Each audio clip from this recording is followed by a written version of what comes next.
I heard a joke about a bunch of guys in prison that were there together, and a guy came in to interview them or visit them or something. And as the group sat around, one of them would yell out, "Number 2," and they'd all laugh. And then he'd say, then another guy would go, "Number 9," and they would all laugh. And the guy interviewing him said, "What's going on?" He said, "We've all been in here together so long and told the same jokes over and over that now we've just numbered them. And so we know when somebody says number 2 or number 9, we know what the punchline is, so we laugh, and it's funny." That's kind of the way a lot of Bible stories get with us, is that we've heard them so long that all I've got to do is tell you Jesus walking on the water, and you know the story. Okay? That's where we're going. He was alone on the land. A strong wind was blowing, and the waters grew rough.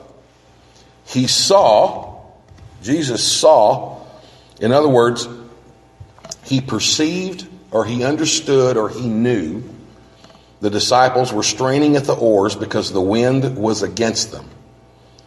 Shortly before dawn, now get this timeline in your mind.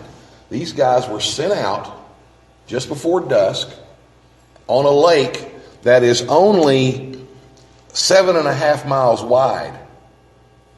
And in the middle of the night, they're in the middle of the lake, and at almost dawn, they haven't moved very far. So to say the wind was against them is kind of an understatement, don't you think? I mean, these guys knew what they were up against, and they were strained. They were working all night long, and we see pictures of where. They're in this boat, doing this kind of stuff, trying to stand up and get across the lake. And they've been doing that for 8 hours. These guys are tired. They're exhausted. They're also wondering, why did he send us out of here? Shortly before dawn, when they had rowed about 3 or 4 miles, that's as far as they'd gotten all night long, they saw Jesus approaching the boat, walking on the water. They thought he was a ghost. They cried out. Now, that word "cried out" is one of those words that the Bible uses a lot. They cried out. They screamed. That's what they did. Oh, the reason this is important to me to be pointing out these words, because words mean things. They screamed. This is not a homogenized group that's very calm going, "Oh dear, that looks like a ghost." No, these guys screamed. Well, what could they have been screaming? Well, they all saw him and were terrified. Now, this is what happens physically. And it's a bunch of guys. So, ladies, you know where I'm going with this. Their adrenaline kicked in. I mean, it was their energy level was already. Their excitement level was up. Their energy level was down. So they had very little mental defenses against what they were thinking and feeling. So, and these fishermen are out there trying to figure out what to do. All this working in concert amplified their emotions. Terrified, that word terrified means their fight or flight syndrome kicked in. Now remember, they're in the middle of the lake, in a boat, rocking back and forth. They can't flight.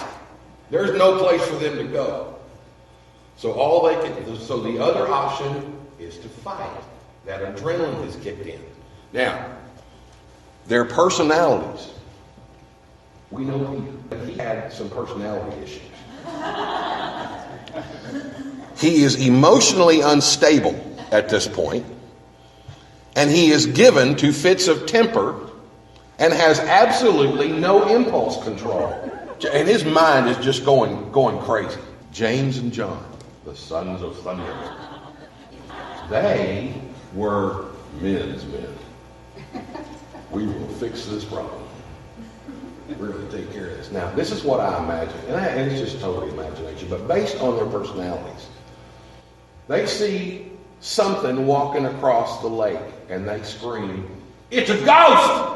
And Peter's just kind of going, oh man, what is that? I'm going out there. I'm going out there. Now James and John in the boat, and they grab an oar, and they start swinging to get rid of the ghost. And what else do you do with a ghost? You're swinging that stuff around. And Jesus says, guys, it's me. Don't be afraid. Then Peter got down out of the boat, walked on the water, and came toward Jesus. But when he saw the wind strong, he was afraid, and beginning to sink, cried out, Lord, save me. And this was something that I always wondered about that. It was he beginning to sink. Has anybody began to sink? You're either floating or you're sinking. There is no beginning. Once you begin, you've done it. The word sink actually can also be translated drown, which actually makes more sense. Peter goes into the water. Jesus reaches down, pulls him up, and they get back in the boat. What I imagine is Jesus pulling Peter up out of that water and putting his arm around him to comfort him and saying to him, why did you give up believing? The tense that's written in indicates that Peter decided he couldn't do it. He looked around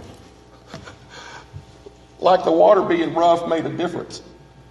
I could walk on calm water, but not this rough stuff. And Jesus said, why did you decide that you couldn't do this anymore? So here's the principles. He doesn't calm storms and walk across water and break the laws of physics all the time, but he can. And just because he can do something now doesn't mean he will do it now. But just because he doesn't do it now doesn't mean he won't ever do it. Here's something really interesting. Peter tried and failed. The other ones didn't try, and all of them were Jesus' inner circle. As long as Peter kept his eyes on Jesus, he was able to walk on that water. Now that shows the importance of focus. Our focus determines our inner life, our thoughts, and our motivations. If we have a problem perspective rather than a power perspective, then we can easily begin to drown in them. If we focus on our problems, and trust me, I know whereof I speak, because that's my nature, is to look at problems. And this is not magic. This is not a magic thing that Peter jumped out and Jesus, if you'll allow me, went, oogly boogly, you can walk on water. It wasn't that kind of deal at all. It wasn't Jesus, it was Jesus rewarding Peter's faith. And Peter began to doubt because he took his focus. It wasn't a magic incantation or a magic formula that Peter had to keep looking in Jesus' eyes so he could walk on that water. It was the fact that he believed Jesus could make him do it, could let him do it. And when he took his focus and he began to think about other things, that's when he sank and began to drown. Familiarity does not always indicate comprehension. Just because we know it doesn't mean we get it. Wanting to do something because it's the right thing to do is not the same thing as wanting to do something because it brings glory to God. Wanting to do something for God means wanting to do it even if it upsets our life, which it certainly can at times, and even if we're not successful, which we may not be. We struggle almost with the same things every day, but we can prepare ahead of time. It's like being on a diet. You're on a diet trying to eat healthy, but you've got a party that you've got to go to, and it's at Golden Corral. Now you know that there's going to be temptation at Golden Corral. A lot. And you know that you have the propensity to overeat and destroy your healthy eating plan. So you've got to prepare ahead of time. And see, we need to do, you know what you generally struggle with during the day. Don't you? I mean, it's pretty much the same thing over and over. There's not much new that happens in our life that we go, oh, well, I didn't know I was going to be tempted by that. Yeah, we know. I didn't know I was going to react that way. You think Peter ever forgot that night? He wrote in his letter that we are to cast all our anxiety on him because he cares for us. You think he was thinking about Jesus with his arm around him going, why did you change your mind? Why did you start doubting that you could do this? You were doing it. See, I don't see it as a reproof or a reprimand. I see it as a friend going, you were fine.